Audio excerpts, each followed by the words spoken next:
It is time. SBR betting roundtable for Wednesday, August 15th. Talking today's MLB card, mainly the Boston Red Sox Philadelphia Phillies game on ESPN, plus some college football heading to the SEC, the Southeastern Conference. Then we're going to hit on some NFL, really just kind of a wrap up of everybody's thoughts on the NFL, focusing on the NFL NFC East. We'll get all the guys' opinions alongside Jeff Nadeau, Donnie Rightside, Ian Cameron. I am Drew Martin.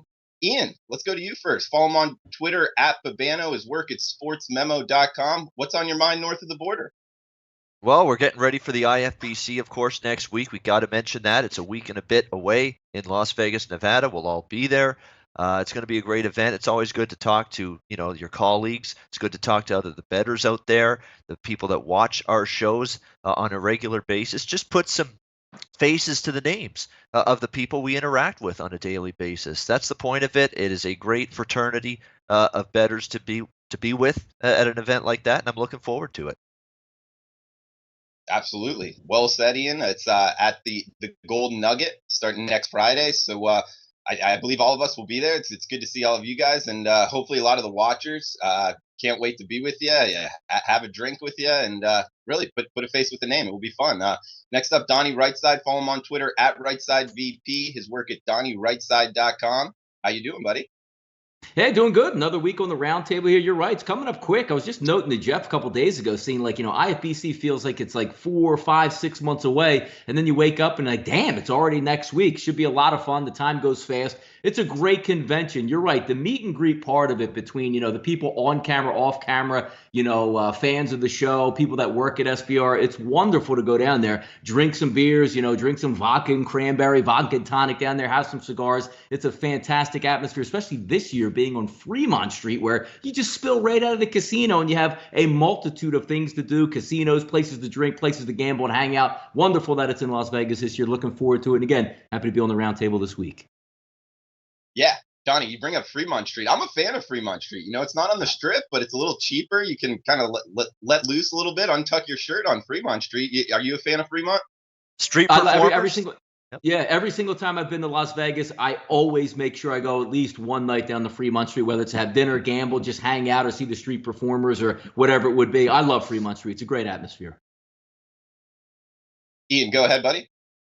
No, so I was just saying, we got street performers there too. I mean, they got there's constantly action and entertainment along that street throughout the day, throughout the night.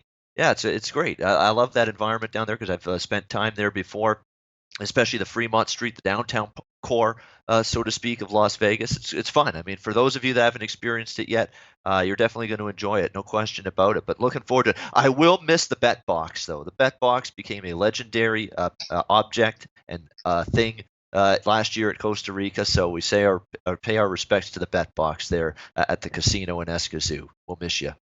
Yeah, those 20, 25, 30-cent lines even at the bet box, I'll be missing them as well. Last up, Jeff Nadeau. Follow him on Twitter at Jeff Nadeau. One of the most knowledgeable sports bettors out there, mainly college basketball, but he knows a lot about a lot of sports, so interested to get his opinion. Jeff, welcome in, buddy. Thanks for having me, Drew. Looking forward to talking to the roundtable today.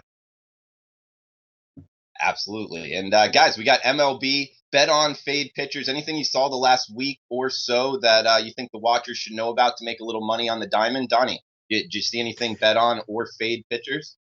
Yeah, I mean, we'll get to bet on fade pitchers in a moment. The constant fade right now seems to be like the Philadelphia Phillies offense. And, analytics be damned if you saw my Twitter yesterday, because I thought analytics is always right about everything. Now, all of a sudden, the Phillies completely shake the lineup out, move their best hitter from 2 to 4, and it still doesn't matter. You know why? Rhys Hoskins goes yard again last night. But damn, it doesn't matter if you bat him 1 through 8. Nobody's going to be on base anyway for this baseball team. They got to wake up before it's a little bit too late. Atlanta Braves are getting hot down there. Philadelphia Phillies look like they're going to be on the back end of this unless they don't get themselves in order. But if you look at some bet on fade pitchers out there, how about a bet on pitcher that goes under the wire, a little bit quirky looking, under the radar? Miles Mikolas out of St. Louis, 24 starts this year, 12-3 overall. The team is 17-7 in his 24 starts. And ERA, folks, 2.85 on the season, very unheralded. And his last loss, folks, if you're looking to get back into the wild card race, which they are,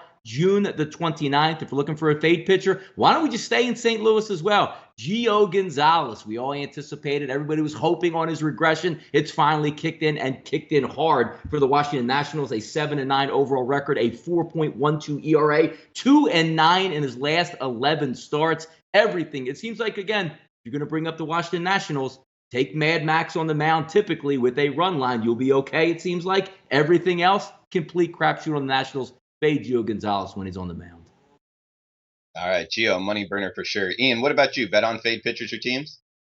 Yeah, I got one of each. Bet against teams, actually, because that's what I look at. That not so much pitchers this time of year, but bet on team is Colorado Rockies right now. What a great win for them last night against the Houston Astros, taking down Justin Verlander. Although Justin Verlander has been burning money hand over fist, laying the prices he's been laying the last month or so, and the Colorado Rockies added to that last night. It's always sketchy, their bullpen. That's always the one concern I have with this Rockies team. They spent so much money in the offseason to upgrade it. It's basically rule number one as to why you don't spend that much money to try to improve a bullpen, because it's so interchangeable and it's different year to year. It's so volatile that it's just not worth spending all that money on a bullpen. But Colorado's hitting right now. Their starting pitching is good. Gray's been good since he got called back up. Anderson's been solid.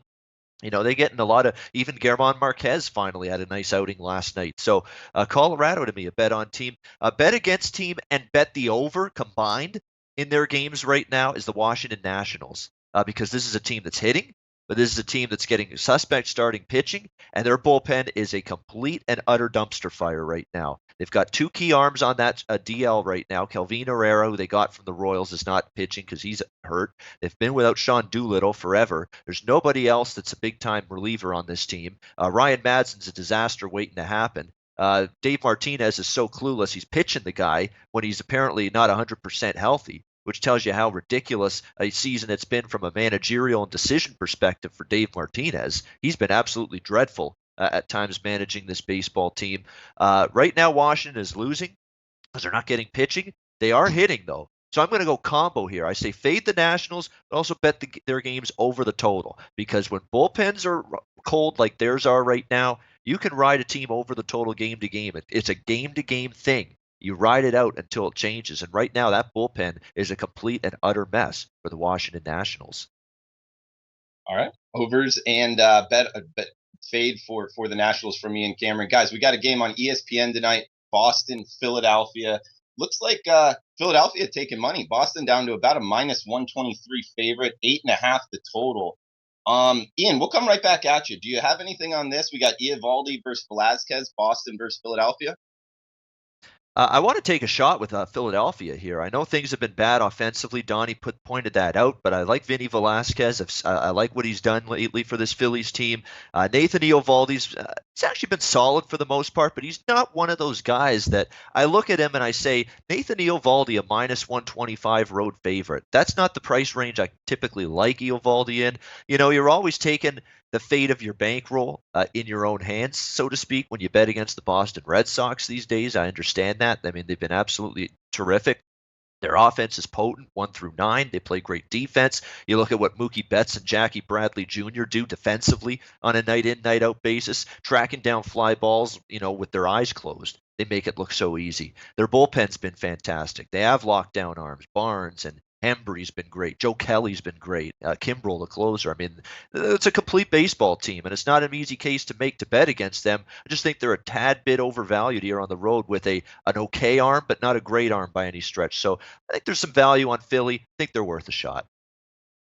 Okay, 2 games now behind the Atlanta Braves, and obviously the Boston Red Sox, the best team in baseball, kind of by a long shot, kind of running away from the whole league pretty much. Donnie, do you have anything on the ESPN game tonight?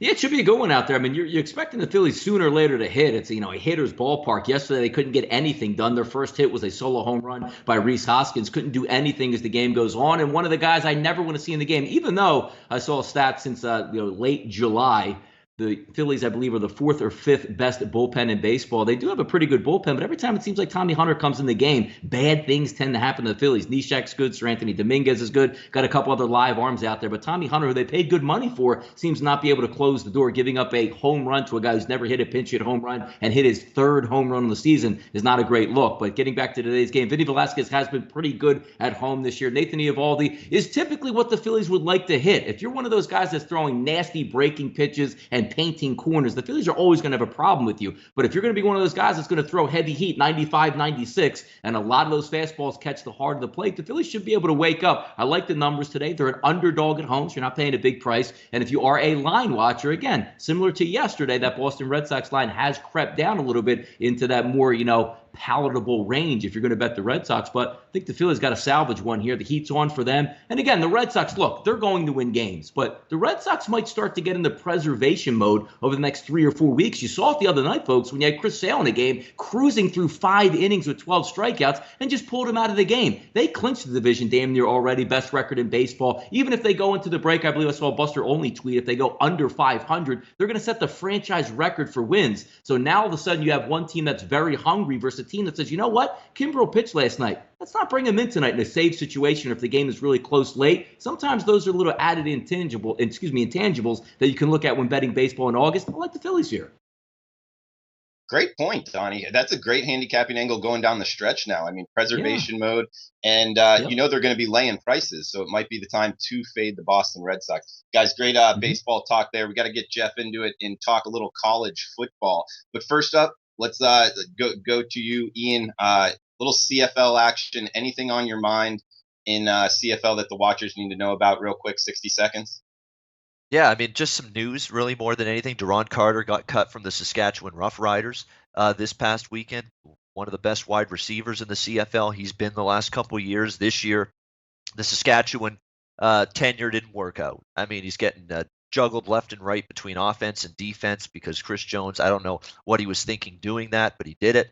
Now Deron Carter's been released, citing some differences with the organization, I guess. So they're parting ways with him. So it will be a new look Saskatchewan offense. Who's going to step up at receiver for them?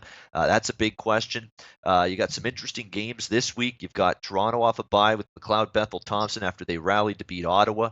Shocking result there. Calgary, the league's best team, off a bye against Saskatchewan, and they've been tremendous off a bye as well. Ottawa taking on the red-hot, surging Winnipeg Blue Bombers. And if you have access to futures in the with the CFL, Grey Cup futures, I already have it from before the season.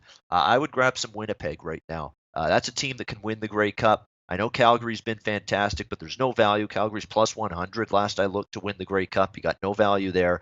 Winnipeg is surging right now. Their defense has really gotten better since early in the season. Their offense is as good as any in the league.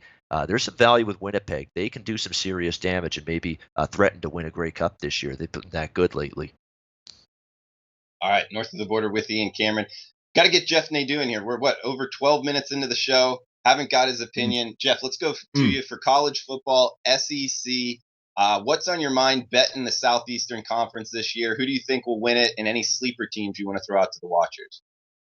Yeah, I'm looking at it from a bit different perspective this year. Look, I think we all are well aware, Georgia and Alabama are up towards the top. But for me, I'm looking at a couple other teams that I think could really throw a wrench into plans. I know it's probably not likely, but there are teams down in that conference that are really getting better, really good football teams, and I think they're going to be good teams to bet on all season.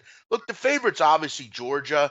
To me, I think Alabama will be there as well, but Alabama to me has major holes to fill. I think their secondary is a big question mark. I, for one, thought last year there were some holes in that group.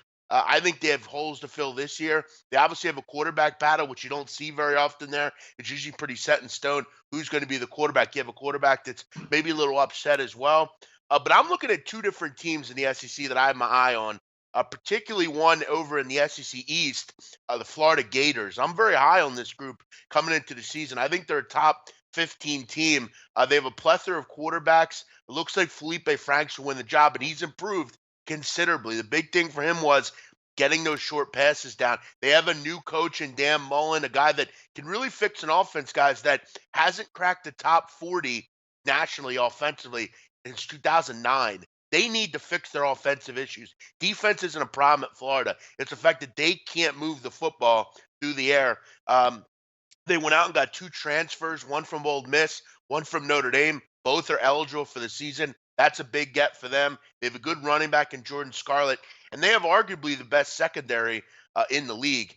I'm looking at Florida. I think that game against Georgia on October 27th, obviously a huge game for them. Don't know if they can win it, but I think they can be a real thorn. I think they're an 8-9 win team in this conference. Another team I have my eye on, and it's because of their quarterback and their new coach, Mississippi State. I'm all over the Bulldogs this year.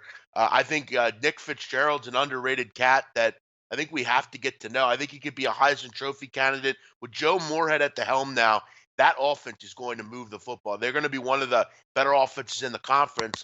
I think they have a pretty underrated defense as well. This team finished 26th last year in scoring defense. Look out for Florida and Mississippi State down in the SEC. All right, and Donnie, what about you? Any follow up to what Jeff said, SEC wise? Yeah, no, I mean, taking a look at the overall SEC, I mean, it's really the haves and the have-nots typically in some professional sports. I mean, you're looking at Alabama. What did I see the stat come out yesterday that since like 2007, Alabama's only played like 5 or 6 games where they weren't in the national title hunt? Just think about that and let that settle in of how big time that football program is at this point. I mean, it's Alabama or nobody in this conference. For some of the, guys out there, Ole Miss, I mean, what are they going to give you up anymore since they had that cheating scandal with Hugh Freeze was down there saying, like, we do everything the right way. Don't be mad because we got all these 5-star athletes. Well, they crumbled and burned because they completely cheated to get those. So, it looks like in the SEC, it's all about money. They're not going to touch Alabama. They don't want to touch the Georgias. They really don't want to touch the Floridas out there. But I'm looking at 2 teams, Georgia and the Alabama Crimson Tide, as being the cream of the crop again. Don't have much on the bottom feeders. I don't bet much SEC football at this time, so I wouldn't go team by team and tell you exactly what to look out for. But what I am looking out for is game 1 in the SEC, the LSU Tigers and my Miami Hurricanes. Looking forward to that one. That one's in Texas. Donnie, let me get an overall thought from you. Recruiting-wise in the SEC, kind of the thought of if you're not cheating, you're not trying. What do you think about the kind of analogy? Everybody in the SEC West was going, 90 in the left lane, and Ole Miss was going 120. What do you think about that? Well, you know what the interesting thing is, because you have the old guard down in the SEC that's going to protect. You know how the up-and-coming Ole Miss, because Ole Miss was a stomping ground team for years. I mean, Eli Manning came there, made them relevant. But after that, you're saying, you know what, let's keep these guys down. We own the recruiting turf in Ole Miss. And all of a sudden, those big money boosters from other schools say, you know what, Ole Miss not going to infringe on what we got going on with our bagman scheme out here. So knock them down a few pegs, and that'll teach everybody else not to come after the big dogs and steal our recruits anymore. All right, man. And Ian, north of the border, the Canadian, any thoughts on the SEC this year? Yeah, it's funny. I'm going to stick in the state of Mississippi. There's one Mississippi team I like and one Mississippi team I don't really like. The one I like is very easy because I've been talking them up in this conference now since I've done previews about this conference, and that's Mississippi State. Big fan on campus hit on it. I like this team a lot. Joe Moorhead was a great hire. And I said Penn State's offense ain't going to be the same without Joe Moorhead. And you're going to see it. And watch what Mississippi State does on offense. What I like about Mississippi State, too, is this offense it's going to be a seamless transition, or as seamless as it can possibly be, I should say, when you lose a Dan Mullen, because it's a very similar type of offense that you're going to see from Joe Moorhead, a read option. The quarterback mobility being a key element. Nick Fitzgerald is very used to that. It's not going to come as a big shock to him, the kind of offense they're going to go with here. And they're strong in the trenches, or have the potential to be.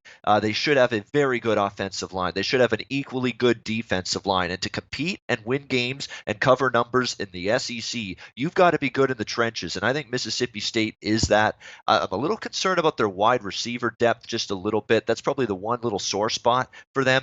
But I think Joe Moorhead can work in some of these new faces at receiver and make them work in this offense. And because I think he is one of the best hires actually that was made in the offseason in terms of head coaches. So Mississippi State for sure bet on. Can't say the same thing about Ole Miss. I'm not very high on what I'm seeing here. I'm going to have to see Matt Luke get the job done here before I believe it. We'll see. I know they took the interim tag off him. They say the players, were very complimentary of him, but we got to see if he can get the job done. Going to have to see as well how they do offensively, defensively. That was just a train wreck of a team last year. Terrible. I mean, they were allowing third down conversions almost 42% of the time, 117th ranked in the FBS in terms of big plays allowed. That's got to change for Ole Miss, and they're going to be up against it here because there's so many teams, including the Floridas of the world, the Mississippi States of the world, that could be getting better. Someone's got to fall down, and someone's got to be poor. Even Missouri, I think, could be a little bit better this season. Ole Miss, to me, is going to be a little bit up against it. And Jeff, coming back to you on Mississippi State, so you think Mississippi State is bet on and Ole Miss is a fade? Yes. I definitely think they're bet on Mississippi State for sure. I mean, I think they have one of the better receiving cores, Ian, in the league. I think Keith Mixon is a really good player. Devontae Jason, I think they're a good team as far as the offensive players are concerned. I'm very much a bet on. The only thing that Mississippi State, there is a concern, and someone in chat's mentioned it. All I've heard is he's all and ready to schedule. Nick Fitzgerald had an injury last year. They think he's good to go. He should make a fine return and be good, but that would be the only thing that might derail them. But yeah, as far as Mississippi State's concerned, to me, they're a bet on team. I think they're a 9-win team. I think they can do some really good things, and everything's kind of front loaded. They're going to win a lot of games early. But yeah, from a perspective of point spreads, yeah, I'm looking to bet on them for sure. They gave Alabama a great game last year. They almost beat them.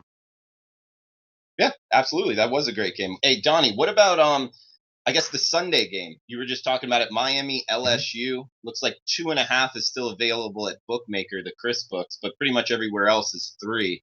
Have you placed a bet on it, and would you recommend betting on Miami? No, I don't really bet much early on in the first couple of weeks of college football season or the NFL season. But looking at it coming in, sometimes you want the better overall coaching staff. Like if you had to come down to a one game and you said, you know what, I want this group to get a hold of me. Ed Orgeron is the last guy I want getting ready for a big game to try to strategize and get my team ready. Trust Mark Richt a lot more. Malik Rozier, I'm not high on Malik Rozier, but he's been through the wars. He's played in big games. It's an opening game, not going to scare him down in Texas. Obviously LSU is going to have much, much more of a fan base at that game. But again, I'm big on looking at coaches. NFL doesn't matter what level it is. Ed Orgeron, the minute he got signed at LSU, they were all excited. Yes, he's going to get recruits in there. He's not going to be able to coach them, though. That's half the battle right there. So I'm going to give the edge to Miami in this one just for overall coaching scheme. Yeah, I think Miami's going to be pretty good. I think LSU is going to be up against it week 1 as well. Yeah. Hey, BMOC, back at you with Ole Miss. Any thoughts on Shea Patterson leaving and the backup actually having better offense or about the same offensive numbers after Shea Patterson left? Yeah, look, I think that offense is conducive to putting up big numbers. I mean, obviously we saw that with Patterson, was seeing it with Jordan Ta'amu. Listen, the problem for them is they can't run the football. That's been a major problem, and they can't get any stops. Ian elaborated on that.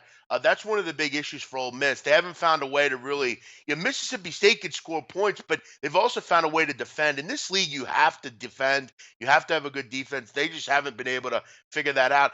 A few years ago, they had a really good defense, but they got gutted with graduation. We're never really able to rectify that. And look, they've been dealing with a lot of the off the field issues. They're just a team for me that I'm not really interested in getting involved with.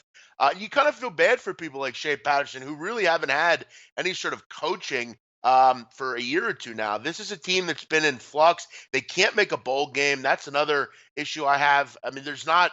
I know they can make this points that they're going to come in at 6 a.m. and play hard, and they will. They'll give you 5-6 wins, but from an overall perspective, they're just a team I'm not really interested in because they don't play defense, and that's one of the problems that I have for them. But I like Ta'amu. He'll put up plenty of points. They'll be a good over team, Ole Miss. That won't be the problem. Quickly on LSU, it's interesting. You get so many differing opinions on Orgeron. I, for one, am not a huge fan of his as a coach. I think he's a terrific recruiter, and I really think he is the kind of guy that will get into your home. He'll warm you up. He's a great guy, I'm sure, to be around. I think he's a terrific character, and I think he'll be similar to the way Herm Edwards would be. I don't think Herm Edwards would be a particularly good on-the-field coach, but I think from a culture perspective, he's the kind of guy you want. And I look at Ed like that. But there are a lot of SEC coaches that anonymously have talked highly of Ed Orgeron. A couple actually have pointed out that they think he'll be a pretty good coach. They have a new receiver, Jonathan Giles from Texas Tech. If they could find a way to get him the football, don't sleep on LSU. But I agree, Miami's a good football team. They're going to pry up their way in week 1. It's going to take a little bit of time for the Tigers.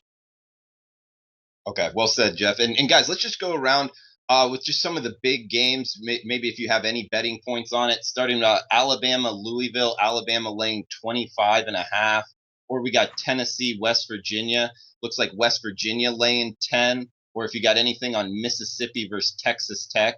Some of the big games in the SEC we haven't talked about. We got this is about a pick, or Texas Tech laying 2 against Mississippi. Ian, do you have anything on those 3 games or anything in conclusion on SEC betting this year? Well, one thing I know with Alabama in week 1 is I don't step in their way. I just don't. It's either Alabama or pass spot for me every single week 1 of the season, and this is no different. In fact, I'd actually be interested in laying the points here because I don't like Louisville all that much. I think Bobby Petrino is losing his grip on this program. I think they're Lamar Jackson's gone now. At defense, couldn't stop anybody last year. They're up against it in that game. I'd actually lay the points with Alabama. I think they could actually win that by 28 plus in that game. I don't mind that whatsoever. In theory, like I said, I want to bet against Ole Miss. Can I lay points, though, with Texas Tech now that they're a favorite here in this game? That's the real big question for me. It's a Tech or pass spot for me, for sure. But the Texas Tech's one of those flighty teams. Like I'm not sure I'm ready to lay points yet with the Red Raiders, even though I'm anti Ole Miss there. Miami, LSU, as you mentioned, LSU's got issues. Arkansas's got some serious issues in terms of cluster injuries along the offensive line already, and that's a shame for Chad Morris as well when you look at what he's had to deal with. So watch out for them. West Virginia, Tennessee, quickly. Jeremy Pruitt coming in now, new coach at Tennessee, new systems on both sides of the ball. I'm really high on West Virginia. That number's creeping up, but if you can get 9.5 still, when there's a couple 9.5s out there, I think West Virginia could be able to take care of business against Tennessee. They got a long way to go to make up ground in this conference as well. Okay. And Donnie, I know you already touched on some, but anything on those 3 big games in the SEC or conclusion betting wise in the Southeastern Conference? Ian brings up a really good point with Alabama, because the one MO that Alabama has is they like to use sometimes these first big time games as almost like a recruiting tool. I mean, they almost ended USC's program at 2 years ago. What was it, like 52-6? They beat them. That's a great recruiting tool. But also when you look at Alabama when they open, it's not really SEC play. Then they tend to get into those mediocre games. They play like a MAC opponent. They want to just rest everybody. They don't want to run up the score. But for some reason, in these showcase games against out-of-conference teams, they like to put a beat down on them. And is there one team out there? We joked about, Orgeron getting the team ready. Is there one guy that you maybe don't want to go up against if he has like 6 months to get ready for your program? That would be Nick Saban. I think they put on a display. And the best part about this game is you start the young kid at quarterback, or if you start the other guy, Hurts at quarterback, or Jalen Hurts. Jalen what? Or is it? Hurts. Jalen Hurts. Hurts. Yeah, it's getting battling in my mind right now. Either one of those guys is going to play and play the entire game. There's no layoff out there. So blowout city. Jeff, what about you? Yeah, I don't see it. I'm not laying 25.5 in the first game of the season against a guy in Juwan Pass that I think should be a pretty good quarterback at LSU. They have, or not LSU, at Louisville. Great receiving core there as well. This is too many points to me. There's no way I'm laying 25.5. I'm not high on this group as it is. I mean, it's Alabama. I will give them respect, but I don't think this team is as good as in years past. I really don't. You guys might be right. They might use it as a recruiting tool. They might do all that kind of stuff. But I think Louisville can score enough points to stay within this cover. I think this is probably like a 31, 14 type of game, something like that. I don't think it's particularly high scoring because Alabama will do some good things as far as trying to shut you down. But I think there's too much talent on the Louisville side of the ball. Look, is Louisville going to win? No. But I think they can hang within, point. And keep in mind, this number is going to go up. I wouldn't bet this just yet. The Alabama people will come in and bet this game. The casual bettor will bet this game.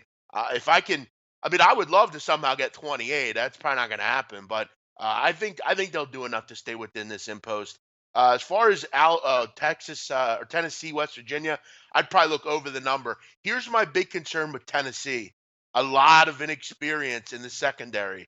That's not good news if you're going to face West Virginia. I think you see plenty of points in that game. I think it's one of those shootouts that you see week 1. We saw it last year with a couple games. But those 2 games I'm kind of keyed in on. I'll bet that Jawan Pass, who I think is going to be a good quarterback, he can complete passes, and that's what you have to do. He's not one of these guys that's 50% completion. When he was in the game last year, he was effective. I think he can keep them in that game against the Crimson Tide. They'll stay within the hefty impost. Yeah, that is, by the way, Okay, that's a bet the game 1 hour or 2 hours before kickoff situation. If you like Louisville, wait it out. You're going to get a better number on game day, just hours before kickoff. I'm almost positive of that. All right, guys, great college football talk. If you're liking the content, please give us a thumbs up sign. Donnie, we got to get you back in it. NFL talk, NFC East. I think we got to wrap up. I don't know if we talked about the Washington Redskins. I believe we had to leave it last week. So you got any follow-up and conclusion on the Washington Redskins, betting them this year coming up, bet on or fade-wise? Yeah, I mean, you're breaking in a new quarterback there. I'm not the biggest Alex Smith guy. I think it's actually a downgrade going from Kirk Cousins to Alex Smith, and there's a lot of missing key components that you're going to, look at in this when you're looking at the Washington Redskins overall. But what are you going to look at from a division-wise? I think the Eagles overall are the best team in the division. You got the Giants, who some people are high on. I'm not that high on them yet because they still don't have a very functional quarterback that they can use at his old age at this point. But the Washington Redskins are going to win football games. Yeah, Hall of Fame, exactly. I mean, I remember when Tiger used to win in 1971 too. He was pretty good, but times pass, times age. But taking a look overall at the Redskins roster, there does have some talent there. I mean, they're going to get after the pass rush. They have a decent secondary. Josh Norman, interesting, where they go out and sign a guy who they expected to compete or be a starter at cornerback, Orlando Scandrick. They end up cutting him, which was kind of an interesting thing. If that offensive line stays healthy in Washington, which I never saw a more decimated crew in the front line playing, it seemed like with torn ACLs at every single position and just trying to gut it out. If that offensive line stays healthy, they should be a decent football team. Are they going to win the division? No, but they're going to be competitive each and every week because the one thing we know about Alex Smith, I don't like him as a quarterback, Mr. Dink and Dunk himself out there, but he keeps you in football games. Okay, fair enough. And they did go 7-9 last year, but only 1-5 in the division in the NFC East. Jeff, any thoughts on betting the Redskins this year? Yeah, I think Donnie makes a good point. I mean, he is going to keep you in football games, and the offensive line was poor. I mean, and you wonder, is it any better? I mean, you have some decent players on this offensive line. You went out and picked up Gary and Christian in the draft, but overall, I'm not in love with this offensive line.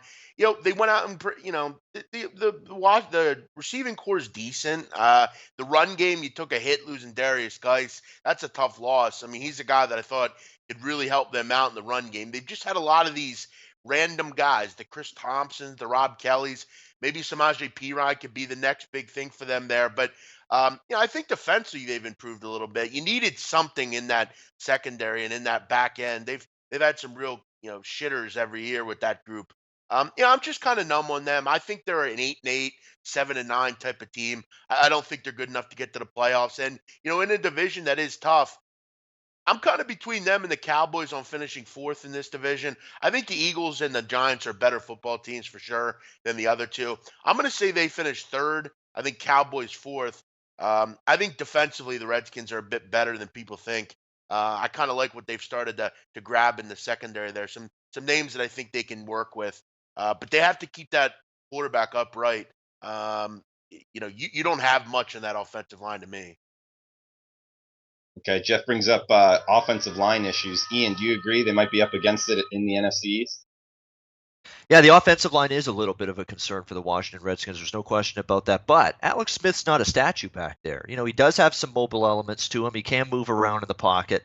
Is he a speed demon, speed merchant? No. But he can at least move around and escape the pocket and be able to do that, maybe mask some of those issues a little bit. I think defensively, you saw Washington come on just a little bit this year. I think they're going to be a little bit even more improved than that. To me, this division is very simple. Philadelphia, clearly the team to beat. We know that. I do think the Giants are going to take a step up because they're actually going to have a coach that's got some acumen to him this year. That's going to make a hell of a lot of difference, and a great running back who could be a generational player when it's all said and done. It's the question of Dallas and Washington. Who am I willing to maybe put my neck out on the line for more than the other? For me, it's Washington, but it's slightly. I mean, Dallas still does have Zeke Elliott, and if he can stay healthy, that's going to help them out. But I think Washington, Alex Smith bringing him in there, he's a professional, he's been there, he's done that.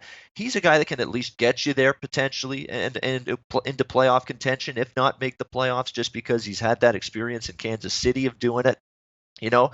He's just going to manage the game, keep you in it, not make mistakes, make the throws that are there. And I like that about this move, getting Alex Smith here for the Washington Redskins. So I do think there's bet on potential. I'm a little more wait and see with Washington than, say, the Giants, which I'm a much higher bet on team for me than Washington is. But the Redskins, I think, could be able to avoid the basement at least, and maybe send the Dallas Cowboys and Mr. Jerry Jones there instead. All right, and guys, we didn't talk the New York Giants, right? That was the last team. No, we didn't. We could talk it all. We got time. New York Giants. We got time. 3-13. It is a holiday in Costa Rica, just so you know, so we might get a little bit of a leeway. It's Mother's Day in Costa Rica. 3-13 last year. Wow. 1-5 in the division. That's a day to remember your mother. You should do that every day. Yes. Every day should be Mother's Day. I agree. So maybe say Happy Mother's Day to your mom in Spanish or something. Yes. Maybe that will get a smile. So anyway, New York Giants. Eli Manning, we talked about him a little bit. Donnie, Mr. NFL, thoughts on betting the Giants? Only 1-5 in division last year.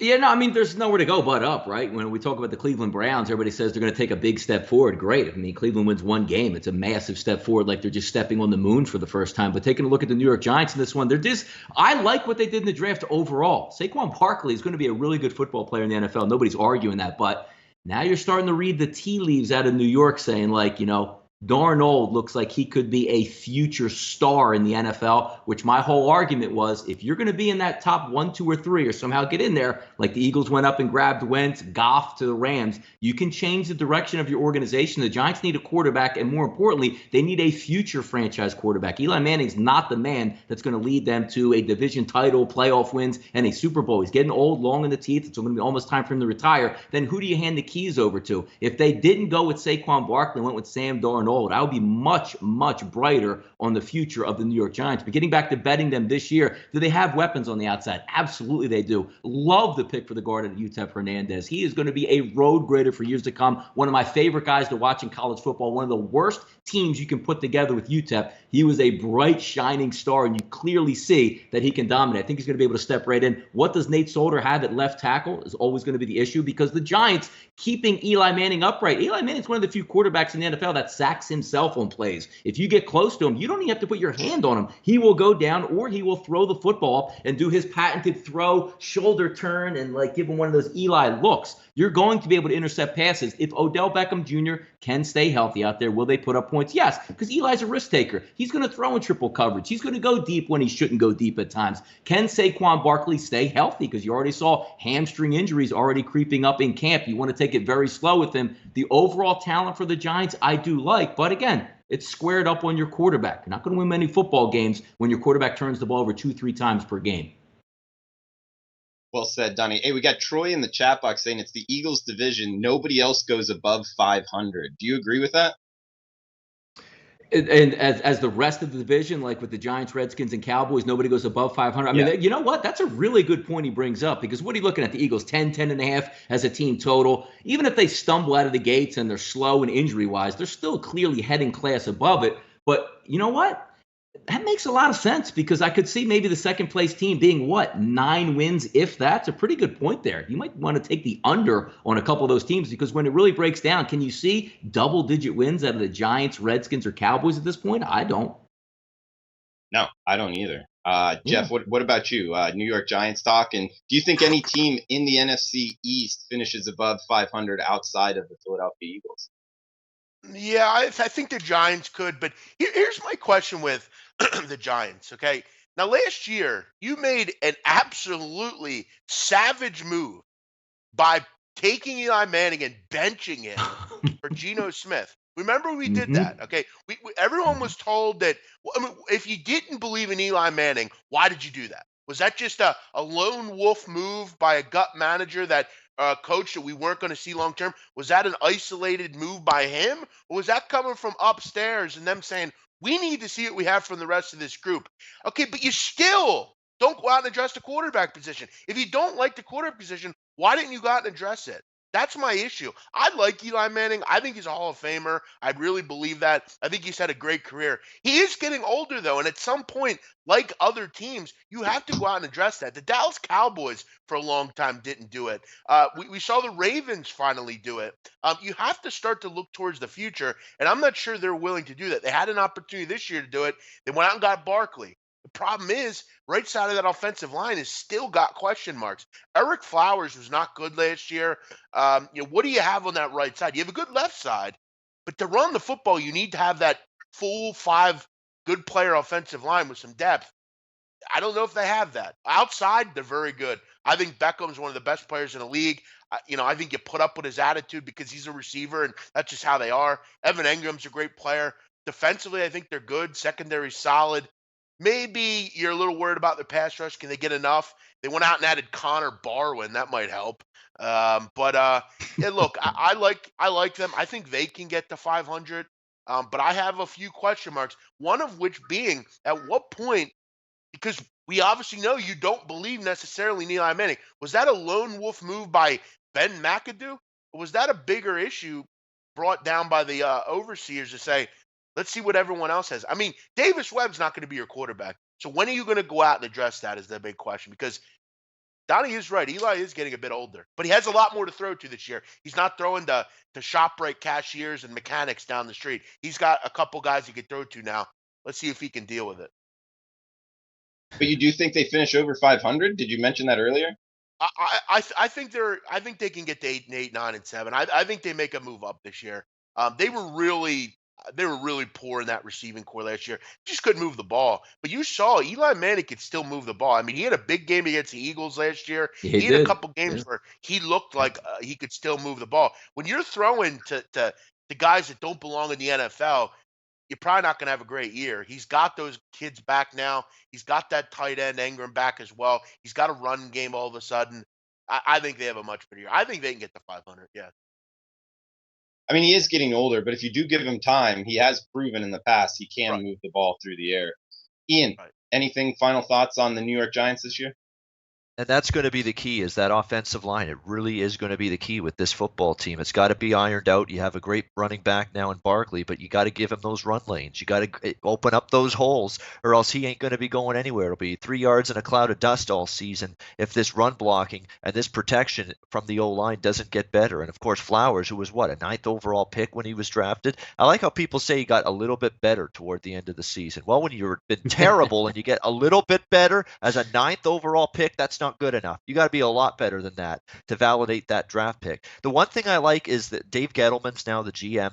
This guy actually got fired after going 40-23 as the GM of the Carolina Panthers. I can't believe that happened. I think it's a good GM hire. He targeted the offensive line in the draft as a place we've got to hammer at home. We've got to get better there. I think they will work it in time. Let's not underestimate, and you mentioned the lone wolf move about benching Eli Manning. That is nothing more than a complete fool numbnuts move by an idiot coach in Ben McAdoo. That's all that is, really. A complete and utter numbnuts he was, that guy. He's out of there now. You're not going to see any of that chaos. I can understand benching Eli Manning last year if you've got maybe a high-end first-round pick that you've drafted as your future quarterback behind him. Maybe it's time to give him a look. That was Geno Smith behind him. What the fuck are you doing? But that's basically what you get from Ben McAdoo. So not surprised there. But, yeah, I think the New York Giants, again, I think their defense is going to be better. If you read practice reports and training camp this week, they say Odell Beckham Jr. is in good spirits, making great plays on the field in training camp. That's a good sign for the New York Giants. They need him on the field. They need him productive. Got to help Sterling Shepard and a lot of these other receivers because you don't have a lot behind those two guys at the receiving position right now. But I think there's a arrow pointing up on the Giants for one simple reason. Ben McAdoo's gone. His team is going to be so much better coached than with Pat Shurmur this year. It'll make people's heads spin. And Ian, do you think any other team in the NFC East finishes above 500 outside of the Philadelphia Eagles? I think someone's going to. whether it's Dallas or Washington I can't see all three teams outside of Philadelphia being below 500. Someone will. There's always going to be that one team in most divisions that is a little bit of a surprise to everybody in terms of how they play. Hey, hell, I remember the IFBC in Costa Rica last year. I was laughed at for people saying I was really, really high on the Eagles, believe it or not. And, I said I like where this team's going into this season. Sure enough, they win the Super Bowl. But there's always that team that shocks you and ends up being a team that outperforms, overachieves, plays a lot better than people think. I think one of these three teams, I'm going to say the Giants will be that team that finishes above 500. Washington, perhaps, even Dallas if things break right. But again, they're one Sean Lee injury away from having a shit defense again, because they can't seem to stop anybody when Sean Lee's not on the football field. We've seen that the last couple of years. So, but I do think one of these three other teams will be above 500. I really think so. All right, great stuff, guys. Hey, we got to get the best bets. We've been on a little bit of a downtrend here, so we got to change something up. I'll go first. 919, 920. I'm going Zach Wheeler minus 116 right now. You can get the New York Mets against Dylan Bundy and the Baltimore Orioles using Dave Malinsky. May rest in peace, one of the smartest minds in the industry. Bet on Dylan Bundy on extra rest. Fade him if he's not getting extra rest. He's not getting extra rest tonight. Getting Zach Wheeler in the Mets at minus 116 right now using SBR odds. So that's my best bet for today. Ian Cameron up next. Follow him on Twitter at Babano. His work at sportsmemo.com. Ian, what do you got for best bets for the Roundtable? Yeah, I know the Mets cashed a big ticket against the Yankees with DeGrom on the mound, but that's a great price to back the Mets. Mets is a favorite, not so much. So you might be onto something there, Drew, with that one. I'm going to go back to one of the theories I used. We're going to do Major League Baseball for best bet. When a lineup is hot and it's combined with a bullpen that's not, you're going to cash an over game after game after game until one or both of those things change. And we're seeing that with the Washington Nationals right now. Yeah. We'll go over 9 tonight, Washington and St. Louis. Hellickson, give him credit. He's been decent, but this is not a guy that goes deep into ball games. You're going to get 5 innings, maybe 6 out of the guy, and then you're going to get 3+ innings of a absolute dog shit. And I will stress that, dog shit, Washington Nationals bullpen. Absolutely terrible they've been for the last week and more than that. They have been not able to get anybody out. You got Gomber on the mound for the St. Louis Cardinals. Here's a guy that's okay. It's been okay so far.